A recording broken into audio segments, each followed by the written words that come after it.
Saludos cordiales con todos nuestros seguidores y seguidoras del canal de la Red de Apoyo Mutuo. Continuando con el ciclo de charlas Ramón Rusiñol, en esta ocasión tenemos la cordial participación de Samuel Ramírez. Actualmente él representa a Movir, que es el movimiento de víctimas del régimen de excepción en El Salvador. ¿Cómo estás, estimado Samuel? Bueno, gracias, Neftalí, mucho gusto por estar acá con ustedes y qué bueno pues que también están interesados en conocer lo que pasa en El Salvador. Gracias de verdad por este espacio. Las gracias a ti por tu tiempo. Quisiera iniciar haciendo una pequeña presentación de tu persona que hemos preparado. Samuel Ramírez es un hombre cuya voz se ha convertido en el eco de miles de familias que actualmente buscan justicia en El Salvador. Su historia no comienza en los despachos de la alta política, sino en la organización popular, forjándose durante décadas como un activista de base que cree profundamente en la fuerza de la comunidad. Cuando en 2022 se instauró el régimen de excepción en El Salvador, Samuel vio cómo el miedo empezaba a silenciar las calles. Ante las detenciones masivas de jóvenes y trabajadores que clamaban inocencia, no se quedó en brazos cruzados. Se convirtió más bien en uno de los pilares fundacionales de Movir, que como les comentaba es el movimiento de víctimas del régimen de excepción, transformando la angustia individual de cientos de madres y esposas en un movimiento colectivo de resistencia. Como vocero principal de esta organización, su labor es caminar por un filo muy delgado. Por un lado, enfrenta la estigmatización oficial que pretende señalar su trabajo como una defensa del crimen, y por el otro, sostiene la mano de quienes buscan desesperadamente noticias de sus parientes en las cárceles. Samuel representa esa resistencia civil que insiste en una verdad incómoda, que la paz social no puede ser real si se construye sacrificando los derechos humanos y la justicia para los más pobres. Hoy, su figura trasciende fronteras, llevando ante organismos internacionales el testimonio de una sociedad que, en su búsqueda de seguridad, corre el riesgo de perder sus libertades y derechos fundamentales básicos. Con con este perfil y presentación, nuevamente te damos la bienvenida, Samuel, y estamos encantados de iniciar con esta presentación. Muchas gracias. Bueno, no, gracias a ustedes de verdad por esta información, la verdad que me impresiona pues porque la verdad que el trabajo que hacemos es un trabajo, eh, bueno, se puede decir que desde una situación muy adversa donde no tenemos los medios, los grandes medios para poder transmitir el sentir y pensar de las víctimas. Sin embargo, pues creo que ahora con las redes sociales pues hemos logrado también ese apoyo y pues hay mucha gente que está deseosa de compartir lo que Movir trabaja y creemos pues que eso nos ha ayudado a que ustedes también puedan conocer lo que pasa en El Salvador. Así que aquí estamos, no sé, para cualquier, no sé cómo está la agenda para que comencemos ya con el tema. Por supuesto, antes de comenzar nos gustaría que nos des el contexto. Muchos de nosotros estamos al tanto de de la situación en El Salvador desde hace algunos años, pero esto a través de las noticias, de los medios que seguramente nos comparten información no necesariamente objetiva, ¿no? Entonces, no sé si podrías darnos una línea de tiempo digamos, del gobierno que actualmente está dominando en El Salvador para poder tener ese contexto, ¿no?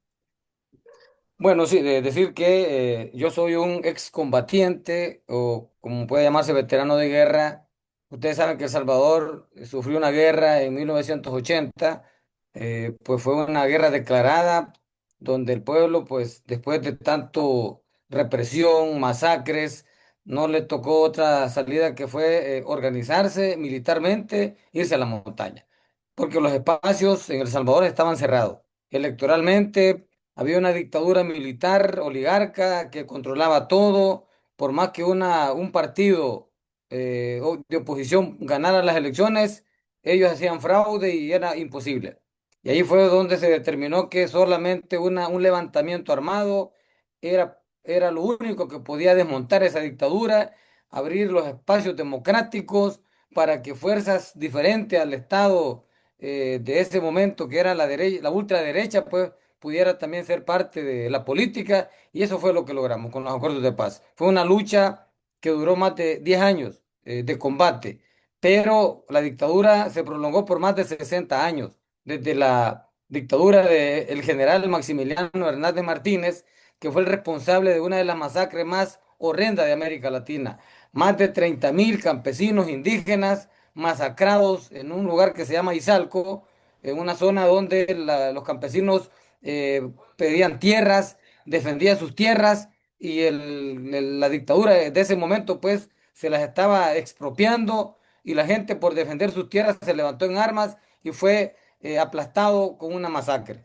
Entonces a partir de ahí viene ese descontento, y pues llegamos a 1980 donde también las cosas eran ya imposibles. Así fue como se genera la guerra, se arma una guerrilla y se enfrenta al ejército militarmente. Y ahí pues yo me vi también involucrado en esa guerra. Era un cipote, era un joven que no entendía muy bien cómo estaba la situación, pero la misma represión, la misma persecución del ejército nos obligó a tener que buscar cómo defendernos. Y pues nos incursionamos en esa guerra, y pues a pesar de que duró más de 10 años, logramos desmontar esa dictadura con los acuerdos de paz.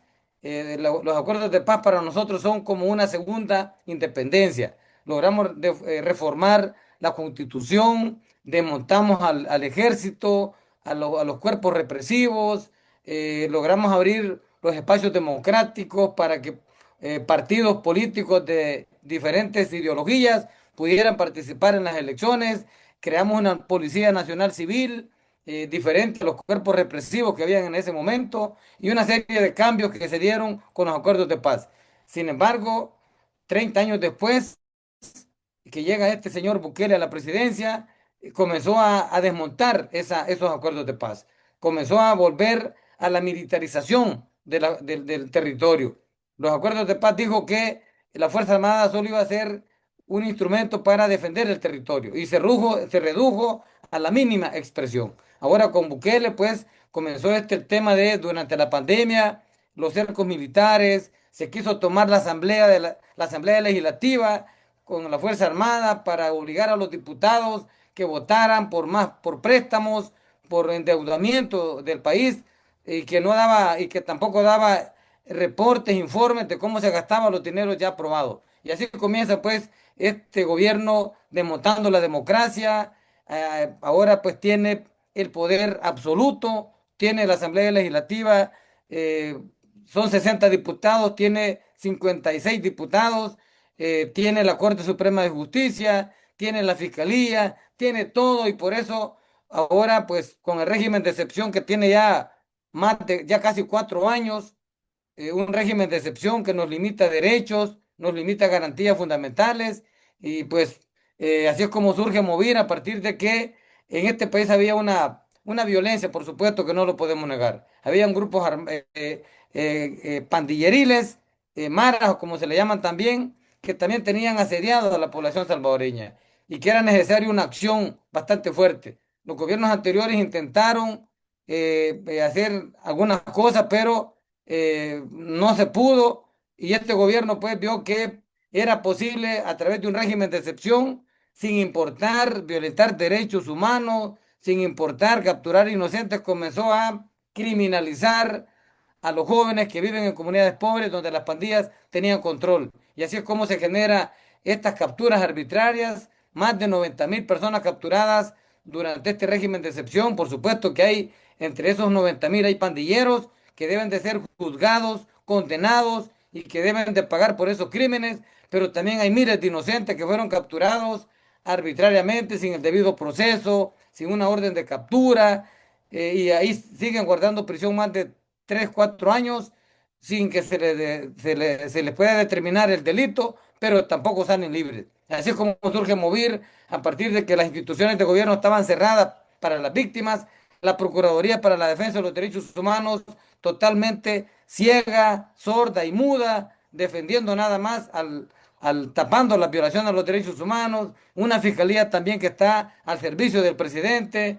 una Procuraduría General de la República también al servicio del presidente, una Corte Suprema igual y una Asamblea igual. No nos toca más que organizar a las víctimas, presionar, denunciar en la calle, que es el único espacio que nos ha quedado. Entonces es mover víctimas organizadas que tienen cómo comprobar la inocencia de esos seres queridos capturados durante el régimen de excepción y que el sistema judicial no les importa esos arraigos. Simplemente ignoran los arraigos porque lo que prevalece es lo que dice el presidente. Y no, el presidente no va a permitir que se le caiga la narrativa, que hay un modelo de seguridad excelente en El Salvador, que ha logrado desmontar a los grupos criminales, pero no dice el costo que estamos pagando con ese modelo de seguridad que es muy elevado en violaciones de derechos humanos.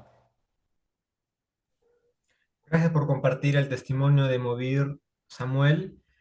Yo creo que los esfuerzos de organización que nos compartes son comparables con lo que aquí en Perú también se está impulsando desde las víctimas, desde los familiares de víctimas de la represión del gobierno de Dina Boluarte y también de las víctimas del gobierno de Gerí últimamente, ¿no? Claro que en un contexto diferente, ¿no? Porque en nuestro caso, generalmente, bueno, no se habla de una autocratización militar directa, pero sí hay claros indicios de que ya no estamos en una democracia, ¿no? Y precisamente es la coalición autoritaria que gobierna actualmente tiene a su disposición el Ministerio Público, el propio Ejecutivo, el Tribunal Constitucional y otras instituciones clave de la democracia. Y yo creo que esa situación es comparable al control que tú nos comentas de las diferentes instituciones, ¿no? Por parte del Ejecutivo en su caso. Y yo quería saber, en los últimos, digamos, en los últimos años, este modelo Bukele o el llamado bukelismo ha tenido una influencia, yo diría, imponente en la opinión pública internacional y también en la opinión pública nacional de diferentes países, ¿no? En el sentido de que eh, la narrativa de la mano dura, que es capaz de enfrentar la criminalidad de manera rápida, es algo que hoy en día, debido a a las estadísticas del crimen, ha calado en gran parte de la población, no solo en Perú, sino en otros países, ¿no?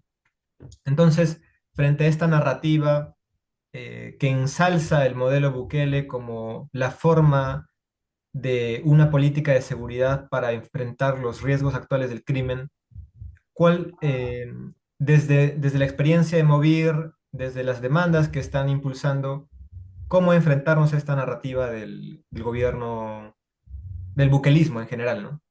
Ujú. Bueno, nosotros somos un movimiento de víctimas de hechos, no tenemos personalidad jurídica, no somos una ONG, no somos una fundación, no tenemos financiamiento de nadie porque fue una organización que surgió espontáneamente para responder ante una situación que pensamos que iba a ser breve, porque el régimen de excepción es una herramienta que tienen casi todos los gobiernos, pero tiene límites. O sea, el régimen de excepción es como en caso de una situación muy grave de un país, un conflicto social, una amenaza del territorio o una catástrofe de grandes proporciones. Pero también tiene que estarse evaluando la aplicación periódicamente para ver si es necesario la continuación o no. Sin embargo, aquí en El Salvador, el régimen de excepción, pues ya el presidente se dio cuenta que es un instrumento que le permite gobernabilidad, porque genera terror, genera miedo en la gente. Si bien es cierto, hay un sector de población que lo apoya, porque como usted lo dijo, hay un sector de población que le gusta los gobiernos duros, que toman acciones ante situaciones graves, duras, pero cuando ellos no son tocados por esas acciones. Entonces el presidente y tiene una narrativa. Bukele es una persona que es muy experta en mercadotecnia. Él es uno de los principales influencers de El Salvador. Entonces viene construyendo esta imagen, esta narrativa desde hace mucho tiempo, ¿verdad? Entonces tiene un un control casi absoluto de las redes sociales. Tiene una maquinaria, sabe cómo manejar las redes sociales, sabe cómo cambiar la narrativa en las redes sociales.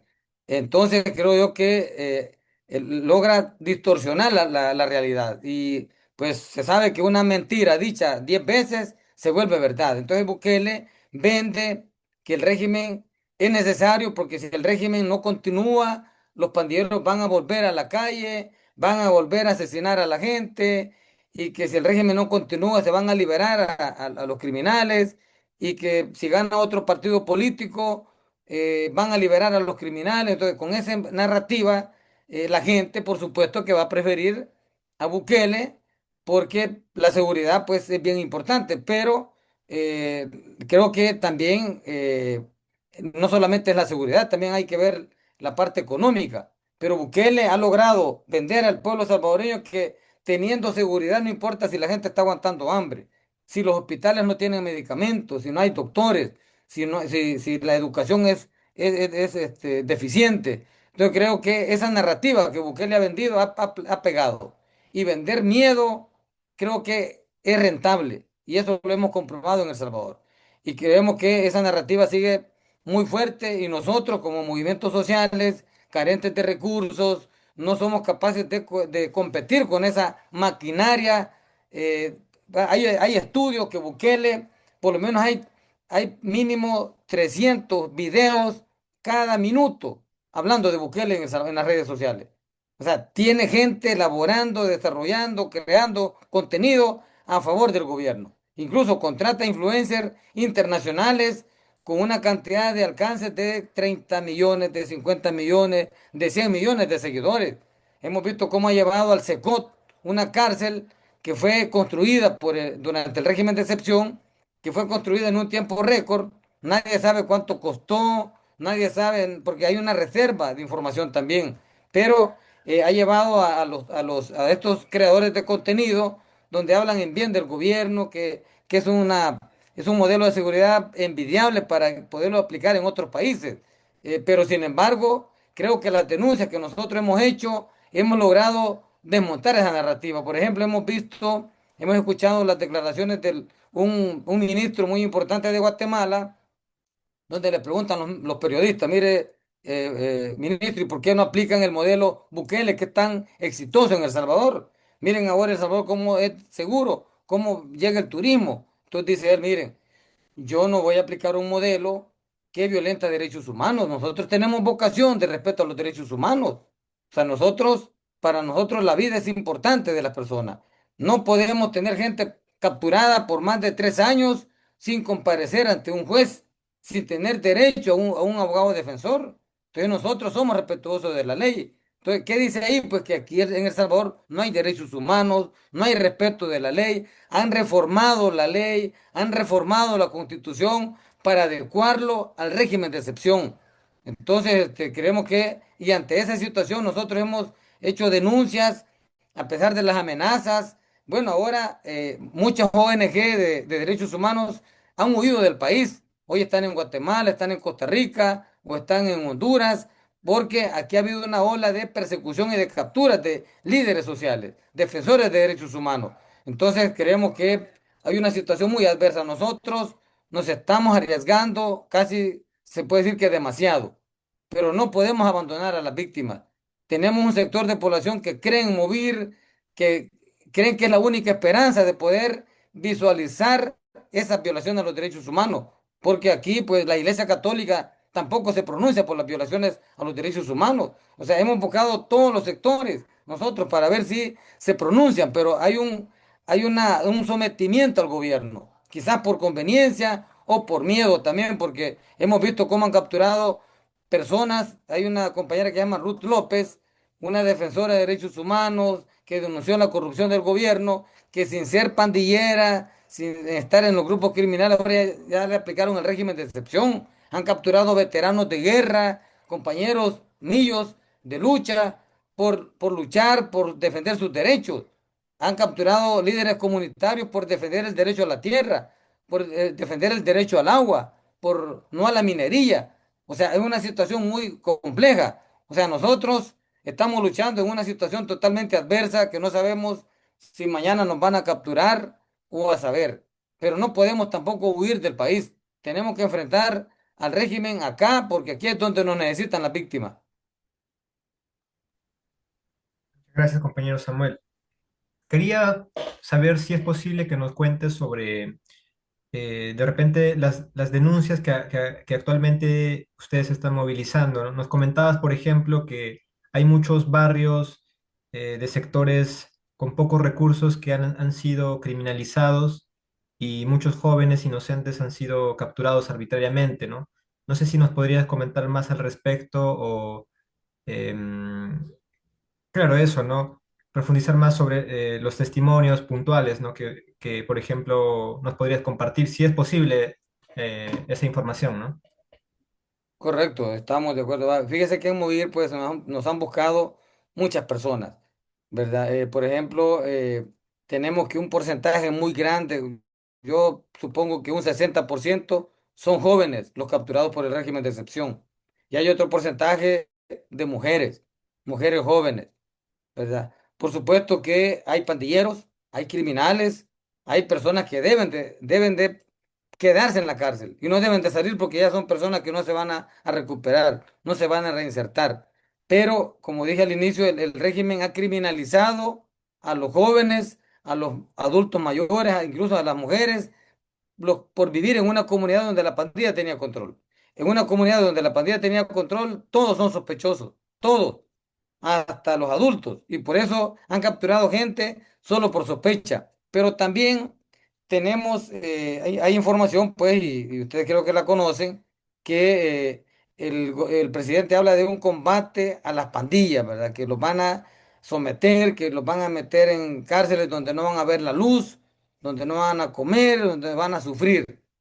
Pero resulta que el Secot es una cárcel, él mismo lo ha dicho el presidente, que es una cárcel de primer mundo, grande, donde ahí están los pandilleros, supuestamente los más asesinos, los comprobados, pero están en condiciones muy humanas, espacios grandes, agua potable suficiente, no hay hacinamiento, hay alimentación. Sin embargo, el resto de las cárceles, que El Salvador tiene más de 25 cárceles, hay 24 cárceles donde hay un ambiente totalmente desfavorable.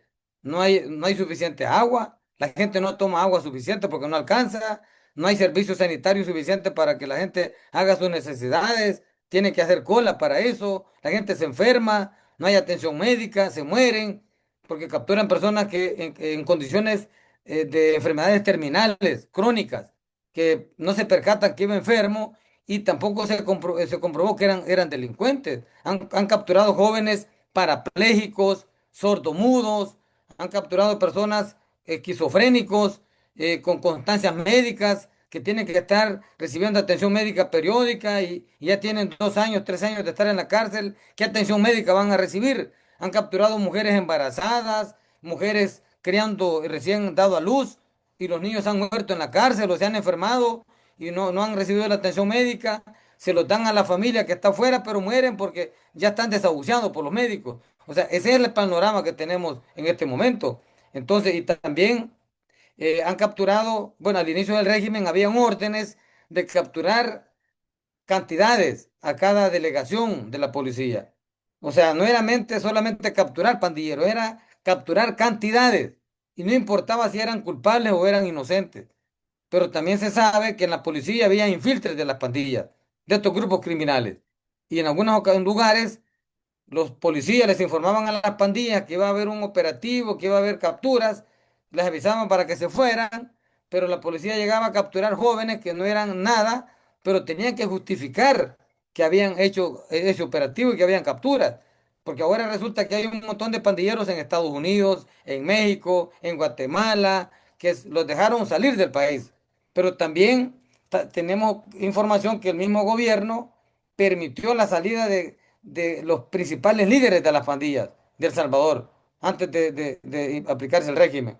Estados Unidos, antes del régimen, estuvo pidiéndole a Bukele una cantidad de cabecillas de pandillas, porque los habían declarado que era una pandilla peligrosa a nivel internacional y que había cometido delito en Estados Unidos. Sin embargo, Bukele se negó a entregar esos cabecillas, pero los liberó clandestinamente, los llevó a Guatemala, luego se fueron a México y ahora están en Estados Unidos, que algunos ya están capturados en Estados Unidos y han confesado que hubo un pacto con las pandillas.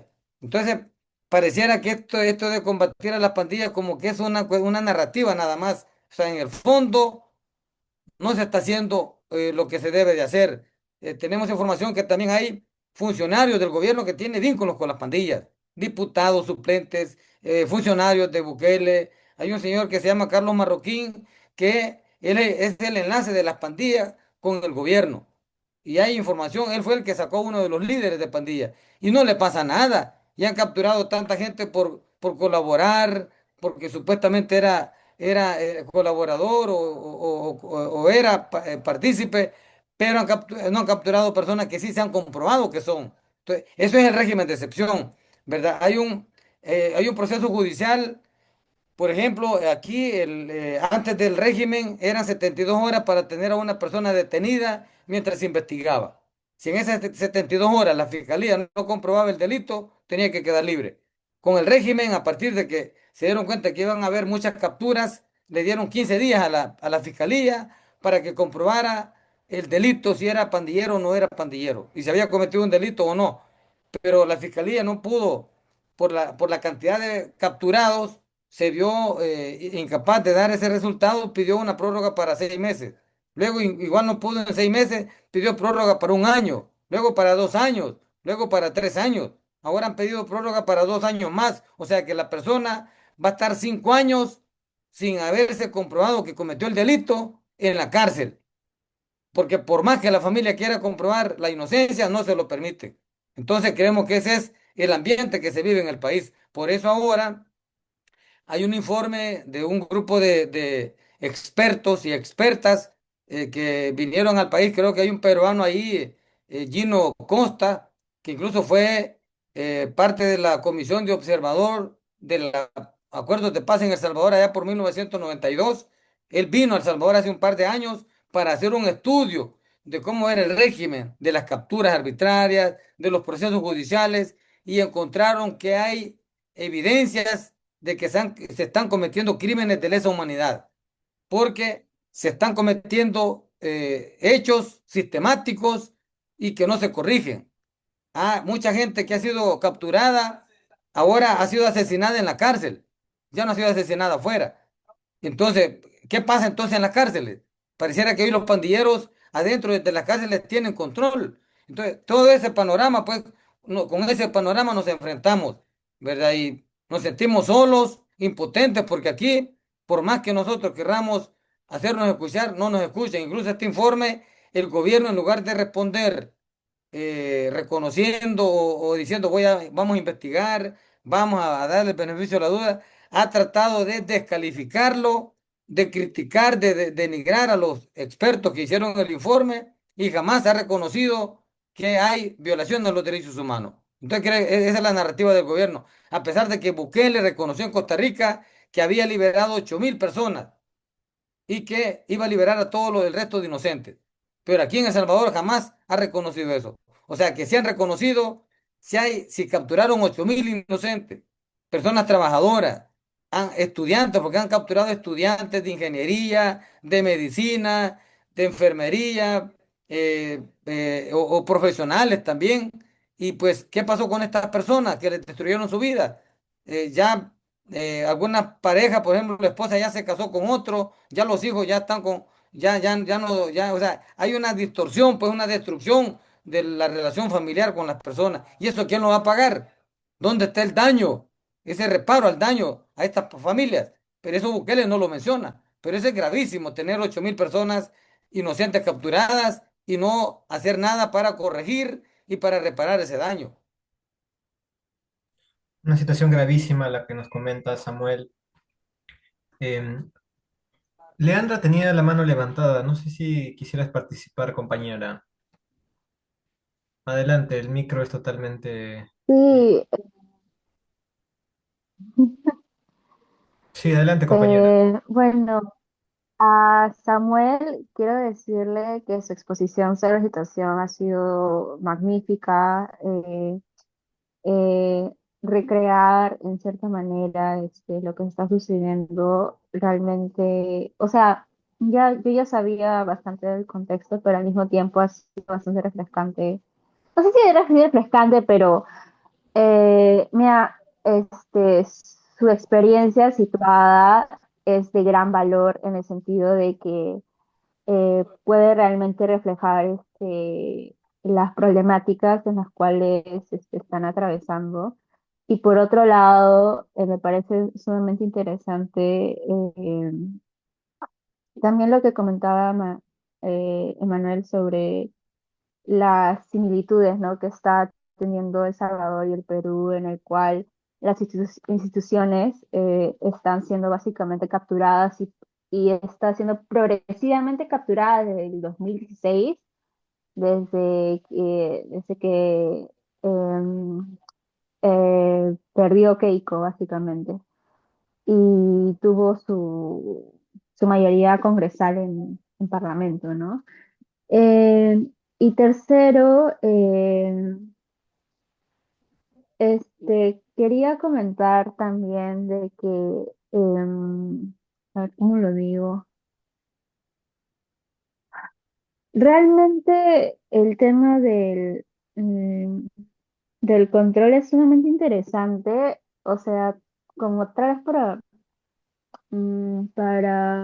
aterrizarlo acá en el Perú, ¿no? O sea, es interesante porque acá en el Perú creo que se hicieron un par de encuestas, algo así, o sea, se hacen encuestas sobre a los peruanos sobre eh, qué figura política internacional les gustaría que fuese nuestro presidente. Y muchos eligen a Bukele. Es interesante porque acá en el Perú al menos hay un gran sector de la población que busca dictadores, por así decirlo. Busca que haya, ¿cómo se llama? La mano corrompida, no me acuerdo, la mano dura, ahí está. Busca una mano dura.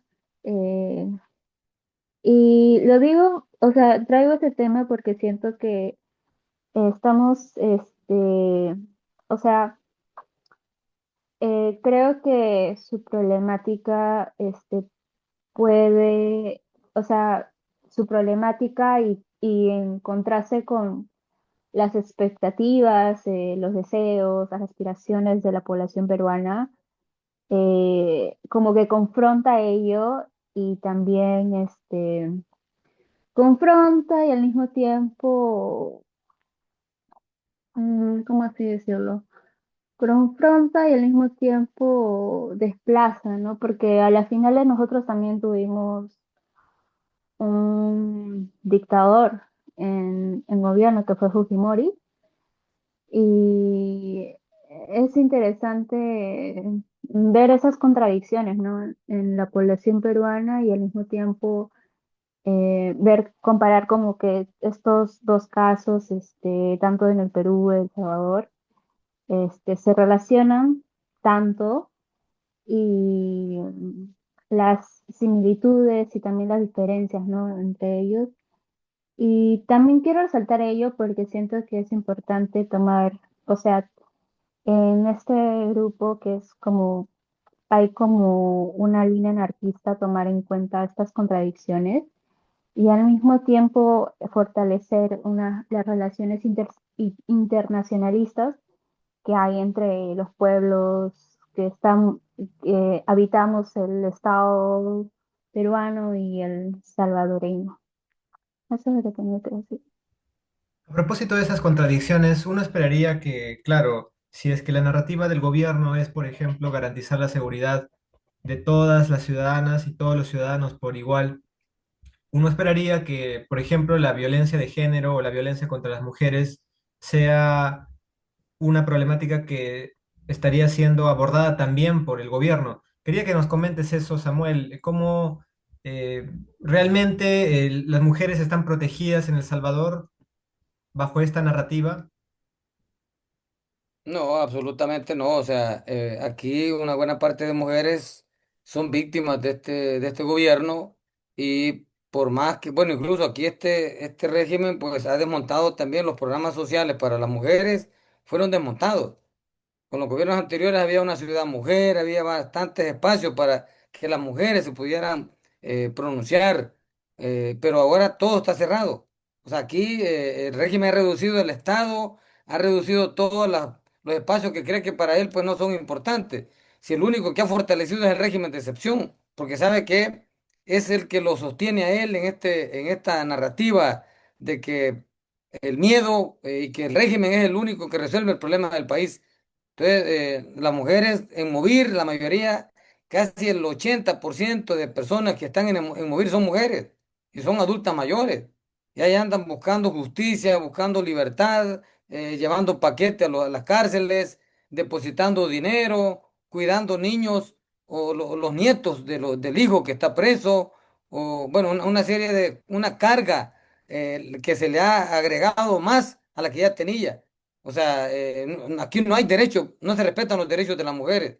Y eso lo hemos nosotros denunciado en muchos espacios, incluso ahora con el tema de la ley de agentes extranjeros, porque también este gobierno ha desmontado las organizaciones no gubernamentales. Hay una ley de agentes extranjeros que aquellas ONGs de mujeres que apoyaban la violencia contra las mujeres, simplemente ahora algunas fueron cerradas y otras que las han dejado funcionar, pero están condicionadas, que si se pronuncian, les van a poner multas hasta de $200,000.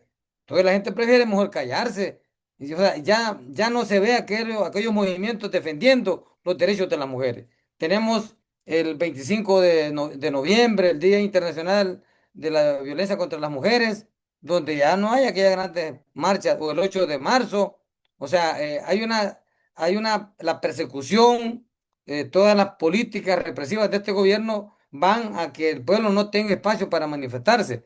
O sea, es un asunto muy, muy grave, pues, ¿verdad? Yo lamento mucho las mujeres, adultas mayores, incluso tenemos mujeres que comenzaron el régimen sanas, ahora tienen problemas se les ha detectado cáncer, insuficiencia renal, hipertensión, diabetes, porque la angustia, esos problemas emocionales, pues han generado otros problemas y no hay una atención médica especialmente para ellas.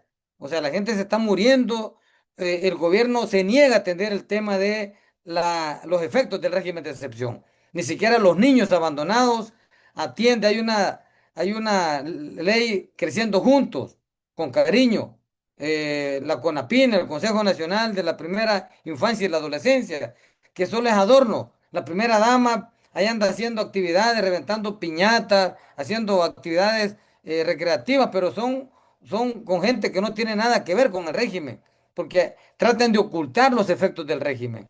Hay una narrativa de negar las consecuencias del régimen, los efectos del régimen.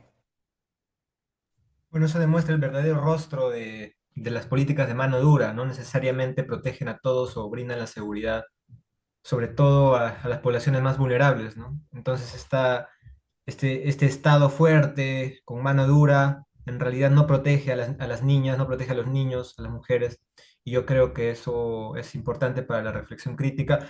Adelante, compañera Ale, luego Nadia y luego Natalie. El micro es suyo. Buenas noches, compañeros, ¿se me escucha? Sí, compañera, Se adelante. escucha muy bien. Precisión en la intervención. Sí, se escucha. Bueno, primeramente agradecerles por generar estos espacios tan importantes para visualizar estos casos, ¿no? Agradecer especialmente a Samuel por su lucha constante. Sé que no es fácil, ¿no? Y tener en hombros esta lucha porque va en contra de toda la narrativa que usted menciona. Entonces, mi pregunta va orientada a que lamentablemente observamos una grave violación de derechos humanos a nivel mundial, ¿no? Cuyas medidas más radicales recaen siempre sobre poblaciones vulnerables como son los pobres o las poblaciones indígenas. ¿Hasta qué punto cabe esperar que instar a las organizaciones internacionales redunde en acciones efectivas en favor de estas víctimas, especialmente en un contexto actual donde se está perpetrando un genocidio en vivo, ¿no? Ante la mirada pasiva de los gobiernos. ¿Qué beneficio concreto aporta realizar estas comunicaciones a los organismos internacionales? Y si algún día usted piensa de que habrá castigo para estos perpetradores o algún tipo de justicia para las víctimas. Gracias, Samuel. Gracias. No sé si contesto o le damos chance. Claro, Samuel, te reformulo la pregunta. Básicamente la compañera Ale nos consulta hasta qué punto es útil o es esperable obtener respuesta de la comunicación con organismos internacionales para poder recibir apoyo en materia de justicia por los derechos humanos, ¿no? ¿Están Correcto, recibiendo sí. ese apoyo? Ujú.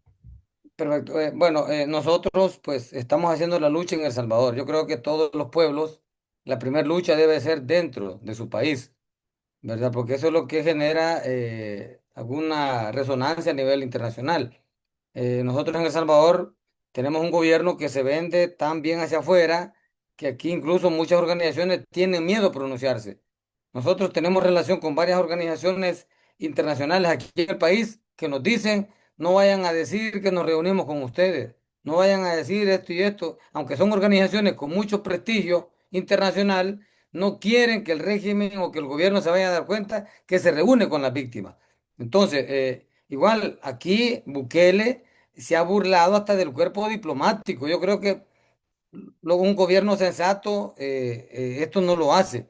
Me recuerdo que en la pandemia se generó una situación un poco complicada y pues pidió una reunión Bukele con lo del cuerpo diplomático, con abogados, representación diplomática de diversos países y la reunión era privada, no iba a salir hacia afuera. Y él publicó en una cadena nacional lo que ahí se habló, lo que ahí se acordó. O sea, se burló del cuerpo diplomático y ningún país se pronunció por esa burla, por ese abuso. O sea, sentimos que nosotros nos estamos enfrentando a un monstruo. Y como ustedes ya lo dijeron, Bukele es bien visto en Guatemala, es bien visto en Honduras. Yo cuando he ido a Guatemala me dicen, miren, ustedes que siéntanse feliz porque tienen el mejor presidente.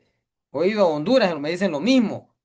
eh, bueno, he ido a Estados Unidos. Entonces yo creo que derrotar esa narrativa no está fácil, porque la campaña mediática que tiene es eso, él paga gente para que hablen bien del gobierno en Estados Unidos y paga millones, los lobistas, ¿verdad? En todos lados tiene gente pagada para que hablen bien del gobierno, para que trate de desmontar lo que las víctimas, lo que los movimientos sociales estamos pretendiendo dar a conocer. Sin embargo, creo que la lucha de nosotros, las denuncias que hemos hecho, ha trascendido tanto que ahora vemos ya más pronunciamiento a nivel internacional, ¿verdad? De organizaciones de defensores de derechos humanos como la CIDH, Amnistía Internacional, Human Rights Watch y otras organizaciones que ya vemos que se pronuncian más, dan informes, dan sugerencias, pero a este gobierno le resbala la sugerencia. Desde hace ya varios meses viene recomendando Amnistía Internacional y la CIDH que se revise el régimen de excepción, que si el presidente dice que ya somos el país más seguro del mundo, ¿por qué seguir con un régimen de excepción que afecta a todos los salvadoreños? El régimen de excepción no va solamente dedicado a los pandilleros, a los delincuentes, va dedicado a todo mundo. Si una persona es detenida en la calle y lo ven sospechoso, simplemente lo llevan a la cárcel y mientras se investiga que es inocente pasa 3 años. Entonces creemos que, pero no, esos señalamientos para el gobierno no sirven de nada. Entonces creo que este informe que ahora se ha dado en estos días sí ha sido algo más vinculante, porque habla de que hay evidencias de crímenes de lesa humanidad. Y este informe lo fueron a presentar a Ginebra, Suiza, a la Corte Penal Internacional. Y también ya lo presentaron a las Naciones Unidas, a la ONU y a la OEA, aunque son organismos también que igual, pues usted sabe que Bukele es un gran amigo de Donald Trump, el presidente de Estados Unidos, un tipo que le ha declarado la guerra casi a todo mundo, a los que no se someten a él. Vemos cómo ha atacado a Irán, cómo ha apoyado a Israel para que esté asesinando a los niños en Palestina.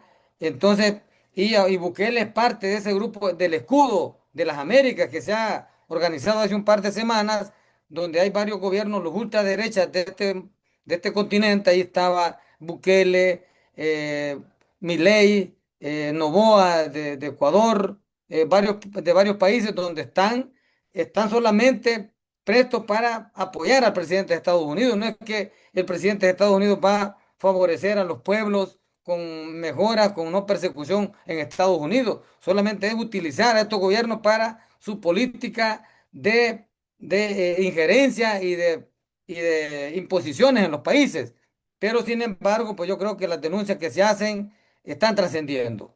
A pesar de todo, creemos que ya Bukele ya tiene más denuncias a nivel internacional, más pronunciamiento, más organizaciones. Hace poco tuvimos la visita de varios diputados del Parlamento alemán.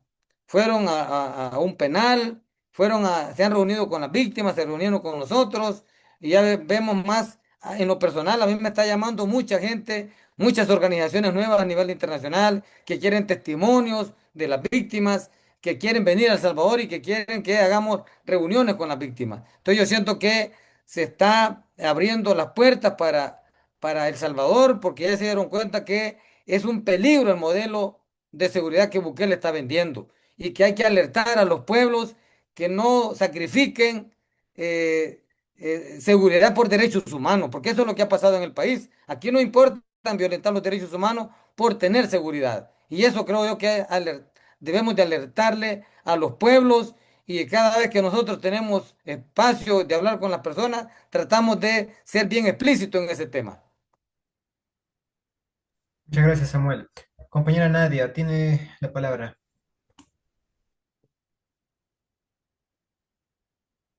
No podemos escucharte. Bueno, Ahora sí, ahora sí. eh, buenas noches, compas. Bueno, yo soy de Colombia y mi pregunta va muy efectivamente eh, con las cárceles, porque pues aquí en Colombia la derecha, la ultraderecha, pues adora a Bukele, ¿no? Y claro, mi pregunta va es, yo te he escuchado hablar y claro, multan a los procesos colectivistas, entonces, digamos, ¿cómo ha hecho el Movir para hacer todas estas acciones sin que lo multen? O que si, o bueno, no sé, persecución, me imagino que sí, pero sin que resten todos estos lugares que dice Bukele ahora frente a las cárceles. Me gustaría entender más o menos cómo es el juicio que hacen allá, ¿sí? Porque tengo entendido que todas las personas que tengan así como un ejercicio de tatuajes, inmigrantes, pues de una vez van para la cárcel. Y frente a eso, ¿qué acciones, aparte de las que ya nombraste anteriormente, se han tomado, ¿sí? Y digamos como, no sé si tú sabes de pronto es de los movimientos anarquistas, qué acciones directas se han hecho y si se pueden hacer, ¿no? Eso es mi pregunta. Gracias. Bueno, decirle que sí, nosotros acá en El Salvador pues procuramos ser un movimiento que no pacifista, para no dar pauta para que vaya a haber excusa de una captura, ¿verdad? Porque también el régimen de excepción tiene que ver con el terrorismo y una serie de cosas. Entonces, sin embargo, pues creo que Movir tiene un reconocimiento internacional muy grande. Hemos recibido algunos reconocimientos de organizaciones de Estados Unidos, hemos hecho recorrido en Alemania, en México, ¿verdad? Donde reconocen el trabajo de Movir, la legitimidad del trabajo de Movir, el hecho de estar enfrentándose a un régimen que no escatima ningún esfuerzo para capturar a las personas. Sin embargo, nosotros hemos vencido el miedo. Entonces, hemos denunciado pues todo lo que usted dice. Bueno, y valga tenemos muchos colombianos que también fueron capturados en El Salvador. Algunos colombianos vinieron al país, jóvenes, alucinados porque Bukele vende que este país ya no va a ser el sueño americano, sino que va a ser el sueño salvadoreño, porque aquí además se usa el dólar. Lo que no se dice es que este país es un país pobre, en una situación económica deplorable, que gastamos en dólar, pero ganamos en colones. Y aparte de eso, un montón de gente desempleada. Entonces, mucha gente se vino a El Salvador creyendo que era un país próspero y venían tatuados, aquí hay una estigmatización que no puede andar una persona tatuada, aunque no sean alusivos a las pandillas, pero si son tatuajes un poco medio diabólicos, algo por el estilo, exagerados, ya los tildan que son alusivos a pandillas. ¿Verdad? Entonces hay muchos jóvenes capturados por eso, o que andaban gorras, aquí habían códigos. Una pandilla usaba una gorra, otra pandilla usaba otra gorra. Si usted anda a la moda y viene con una gorra de que aquí se considera que si anda esa gorra, esa marca, es de una pandilla, por eso lo han capturado. Entonces, bueno, hubo un caso de un joven colombiano que logró salir libre a partir de una denuncia que se hizo muy fuerte y el presidente, ¿qué hizo? Ordenó sacarlo de la cárcel y que hiciera un video donde decía que él solo fue un malentendido que tuvo y que lo llevaron a un lugar, pero rápido salió libre. Y él lo denunció en Colombia. Fue una situación bien desenmascarando al régimen, cómo manipula la realidad del país. Entonces, vemos el caso de los venezolanos, que Estados Unidos hizo un negocio con Bukele de alquilar el Secot, mandarle personas deportadas de Estados Unidos y mandaron como casi 200 venezolanos acusados de pertenecer a una banda criminal, a un grupo narcotraficante, la banda de Aragua.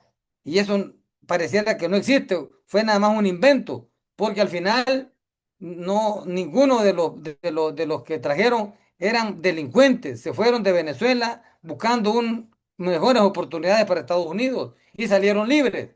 Entonces creemos que la narrativa pues se les cae, pero sin embargo aquí pues hay mucha gente por tatuajes, por vestirse con una ropa que se considera que aquí las pandillas usaban ese tipo de vestuario. Así que ese es los delitos que aquí son culpados con cárcel. Muchas gracias, compañero Samuel, por la respuesta.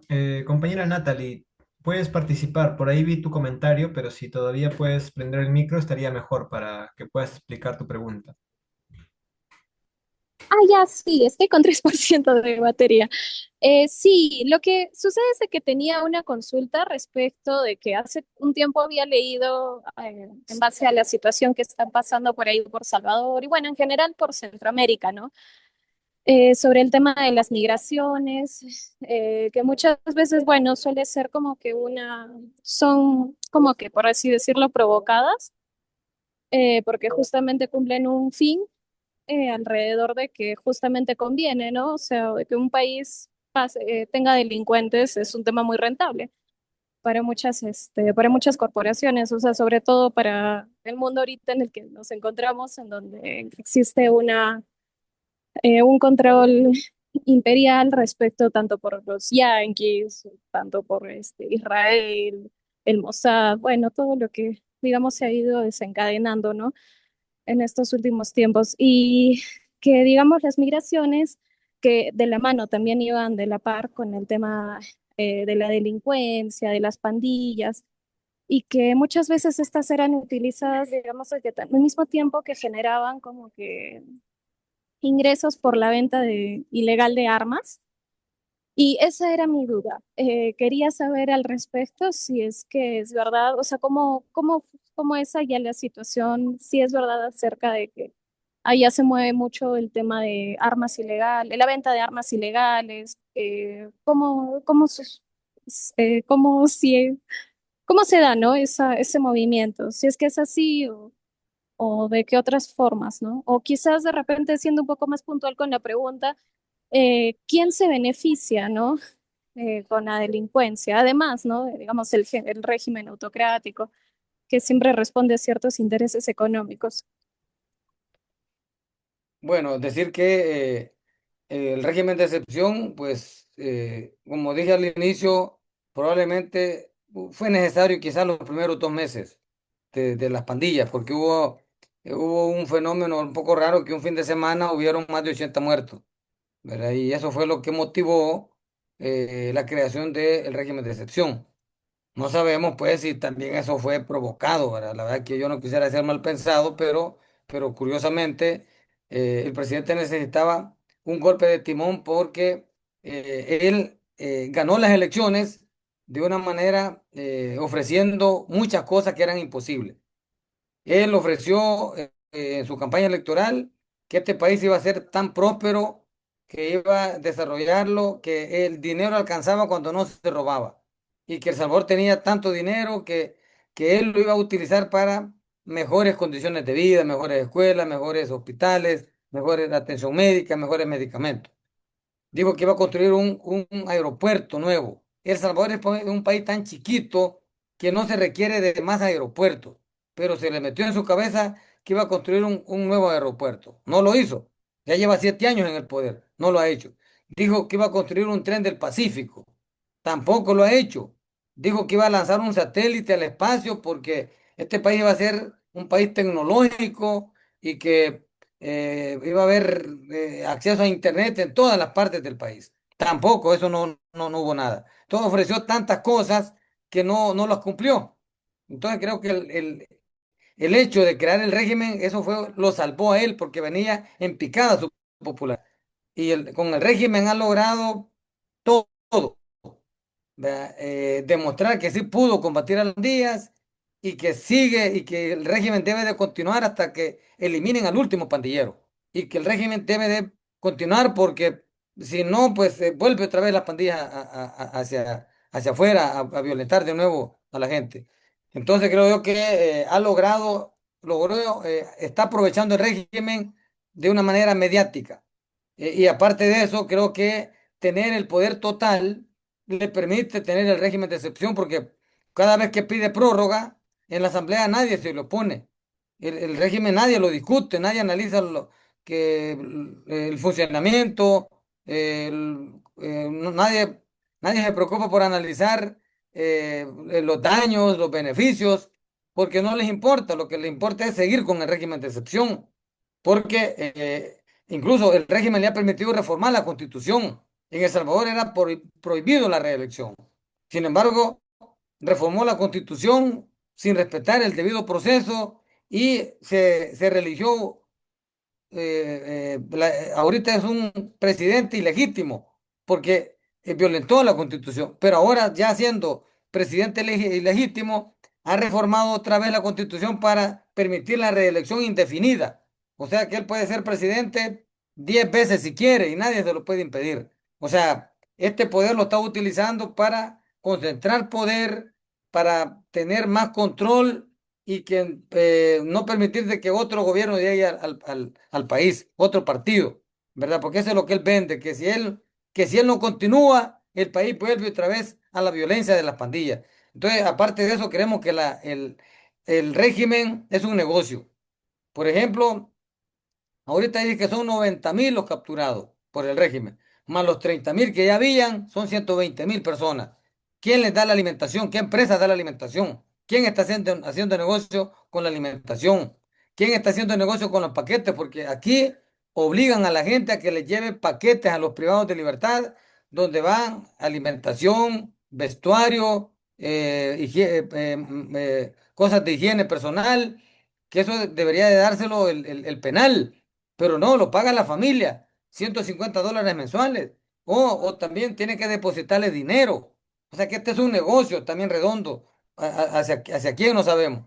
Pero también hoy tenemos información que hay más de 48.000 privados de libertad trabajando en un programa que se llama Cero Ocio, que supuestamente es un programa para la reinserción, pero es para los condenados, las personas que ya fueron condenados y que tienen un comportamiento bueno, que los delitos son menores, tienen derecho a trabajar, a salir a reparar escuelas, a construir calles, a hacer obra social.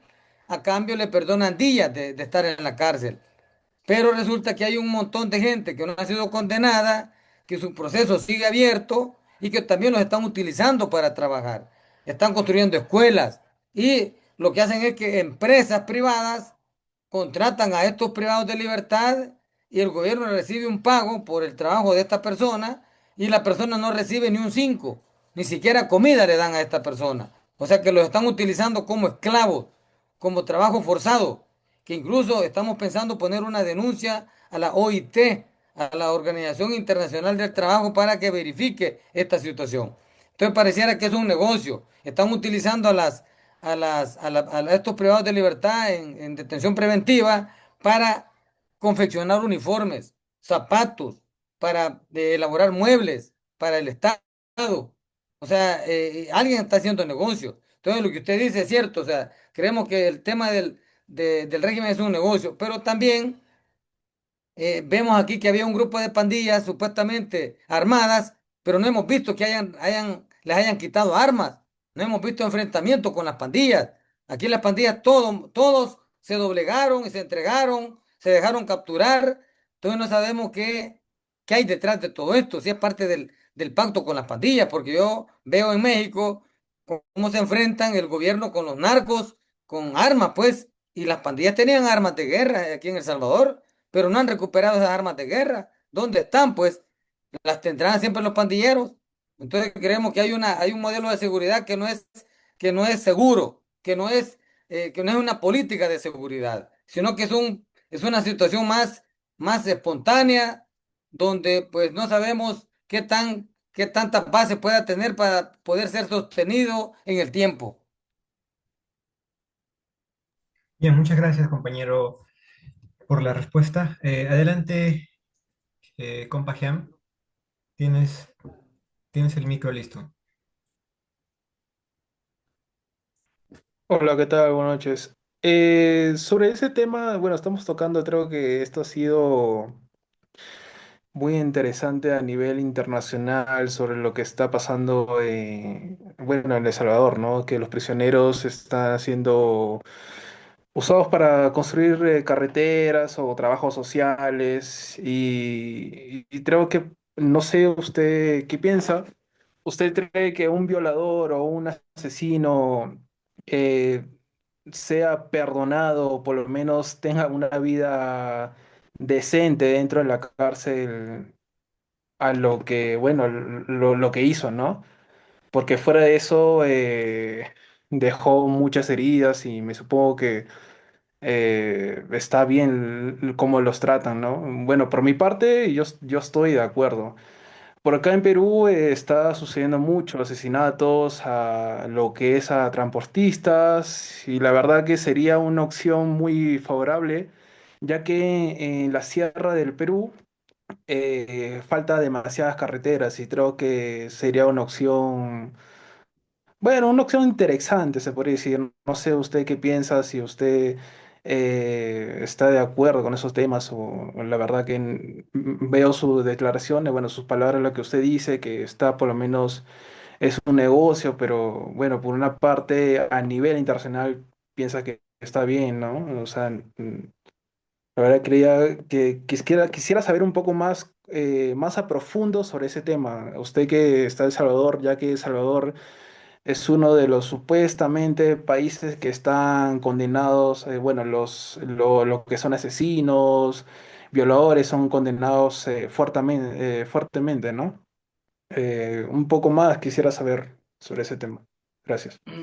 Correcto, no, yo estoy de acuerdo que los criminales deben de ser castigados y si se les puede sacar provecho, pues ¿por qué no? Pero usted ya dijo, los criminales, los que ya están condenados, los que han cometido delitos. El problema es que este gobierno está utilizando casi la mitad de esos 40.000, 48.000, casi más de la mitad son personas que no han sido procesados, que no han sido condenados porque no se les ha encontrado delito. O sea, ese es lo que nosotros estamos denunciando. No, si los que han cometido delitos, que paguen, que les den cadena perpetua si quieren, que los pongan a construir pirámides o lo que sea, pero lo que no estamos de acuerdo es que a las personas que están en detención preventiva los estén explotando laboralmente. ¿Por qué no los liberan? ¿Por qué no van mejor a trabajar para que mantengan a la familia? Para que vayan a producir afuera y no los tengan adentro como esclavos. A eso nos referimos nosotros. Hace poco, en este programa Cero Ocio, que también sacan personas, los que les gusta la música, los que les gusta el arte, la pintura. Hace poco sacan un video de un tipo que dice que se siente agradecido, que está haciendo bueno, pintando ahí en el centro de San Salvador y que está feliz porque lo han dejado salir de la cárcel. Y de repente aparece una señora denunciando y dice, yo conozco esta persona que está ahorita agradeciendo al gobierno porque lo tiene haciendo trabajo social, aprendiendo. pintura y haciendo bonitos cuadros. Y ese me violó a mi hija de 4 años.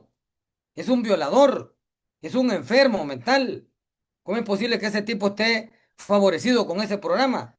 Si ese programa supuestamente, como dice la ley, es para delitos menores, no para asesinos, no para descuartizadores, porque también se les pueden escapar en esos lugares. Ahí andan sueltos, ahí no andan esposados, solo andan los custodios cuidándolos. Y un asesino en serie, es un riesgo tenerlo en la calle. Pero resulta que este tipo lo sacaron, es un violador, violó varias personas, varias niñas, y la mamá lo denunció. Y esa es la gente que Bukele está premiando para sacarlos a la calle. O sea, creemos que hay una contradicción. Si es porque no tienen control de la gente, porque la persona que hace ese trabajo no le importa cerciorarse bien del delito que cometió, o es a propósito, porque que hemos visto que hay pandilleros que los han liberado y a los inocentes los tienen presos. O sea, es una contradicción también. En este país todo es arbitrario.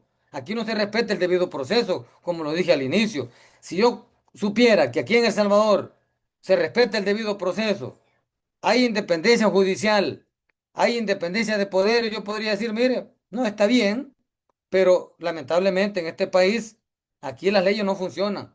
Aquí la ley es el presidente de la República, él es el que determina quién es culpable y quién no.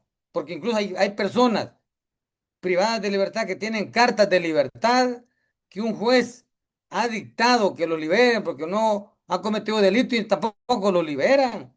Entonces, ¿cómo vamos a confiar en un sistema judicial como este? Yo estoy de acuerdo, pues, que que esas personas, que si se les puede sacar provecho, hay que hacerlo, pero se debe de investigar bien y se debe de asegurar bien que de verdad se aproveche ese recurso, pero no como se está haciendo aquí en el país. Muy bien, Samuel. Muchas gracias por la respuesta. Compañera Natalie, tienes la palabra, es la última intervención de esta sesión. Te agradeceremos ser puntual, por favor. No podemos escucharte.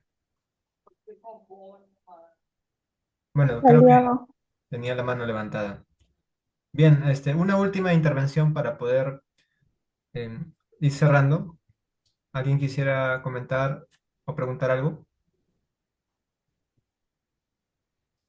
Muy bien, entonces para los compañeras, compañeros que se unieron después de la mitad de este evento, o casi al final, me gustaría hacer un breve recuento de lo conversado, ¿no? Con el compañero Samuel. Primero que él representa a una organización llamada MOVIR, que es el Movimiento de Víctimas en el Régimen de Excepción, en El Salvador. Eh, Nos comentó que aproximadamente el 80% de quienes participan de MOVIR son mujeres y sobre todo adultas mayores, que a lo largo de su proceso de lucha han enfrentado mucha persecución y también muchos esfuerzos, incluso no solo a nivel físico, sino también emocional. Primero se conversó sobre la política de seguridad de Bukele y básicamente el análisis que se brindó es enmarcarlo bajo el concepto de populismo punitivo, que puede definirse como de la siguiente manera, ¿no? El populismo punitivo en realidad nos dice que la intención real de la mano dura no es tanto garantizar la integridad física de los ciudadanos, sino más bien aumentar la popularidad del régimen, justificar su autocratización o eventualmente favorecer la reelección de un presidente, ¿no?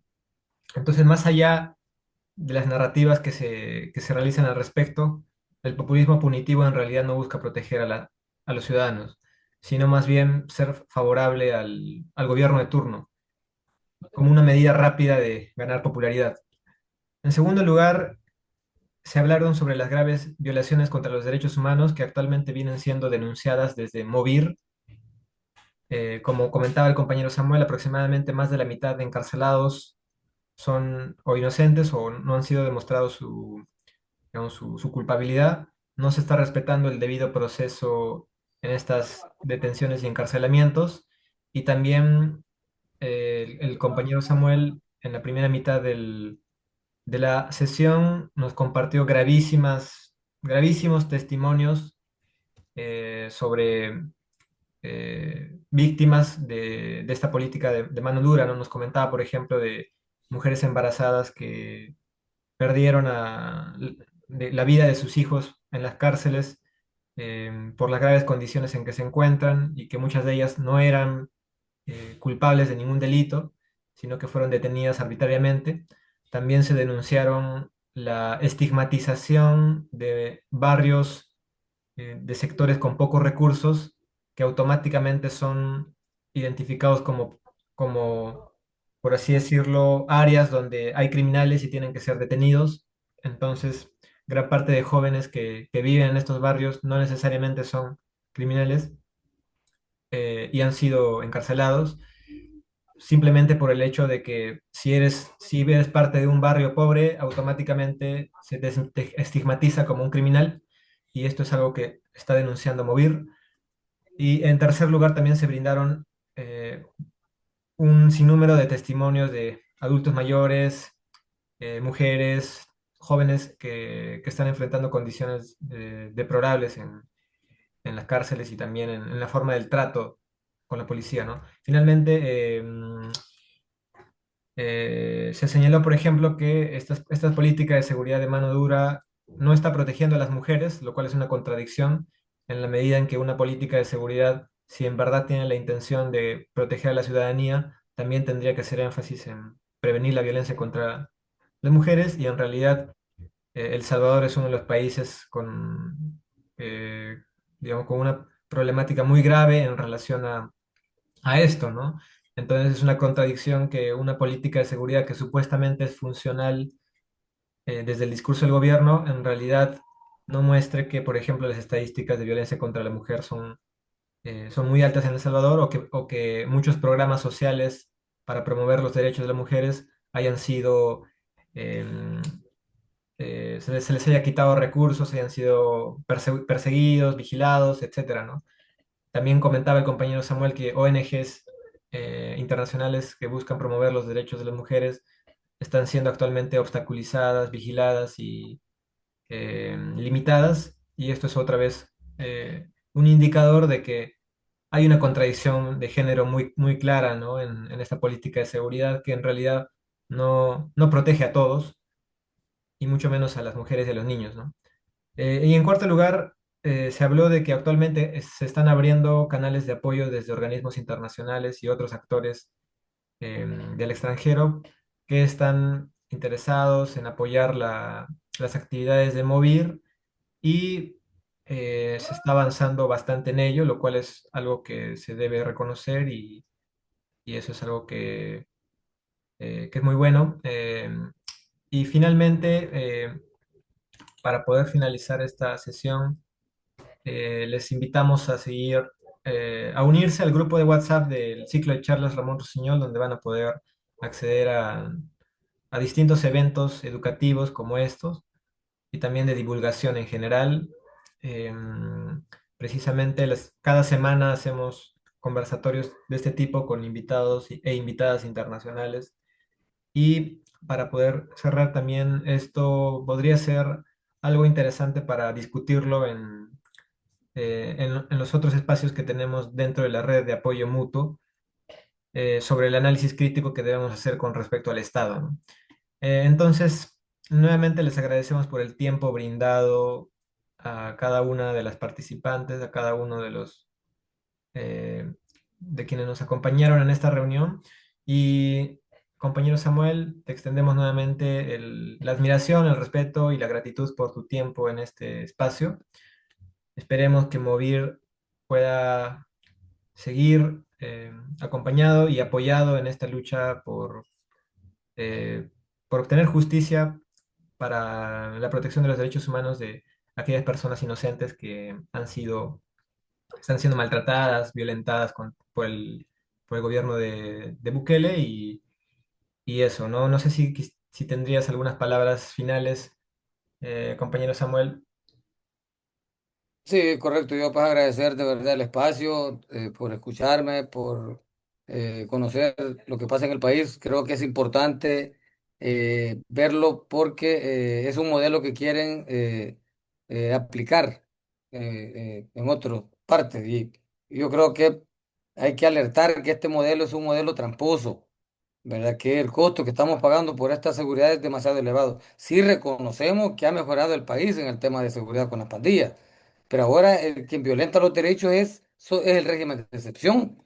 O sea, no hemos salido de nada. Entonces yo invitarlos pues a que nos sigan en las páginas de Movir, el Facebook, X, Instagram, TikTok. Ahí les puse el enlace de la página de Movir para que nos ayuden a compartir esta información que llegue más lejos. Nosotros estamos denunciando, publicando denuncias casi todos los días de casos reales. Ahí también cubrimos las actividades que hacemos en la calle. Todo, la actividad de Movir, pues ahí está en la página para que ustedes puedan también leerla y compartirla. Y de verdad, gracias a ti también por este espacio. Creemos que ojalá no sea el último y aquí estamos siempre en la orden. Por supuesto, Samuel, esperamos contar contigo en una futura oportunidad. Sin más que decir, me despido de tu persona. Hasta pronto, estimadas compañeras, estimados compañeros. Esperemos vernos en otro conversatorio. Muchas gracias. Que tengan buenas noches. Muchas Adiós, gracias a todos. adiós.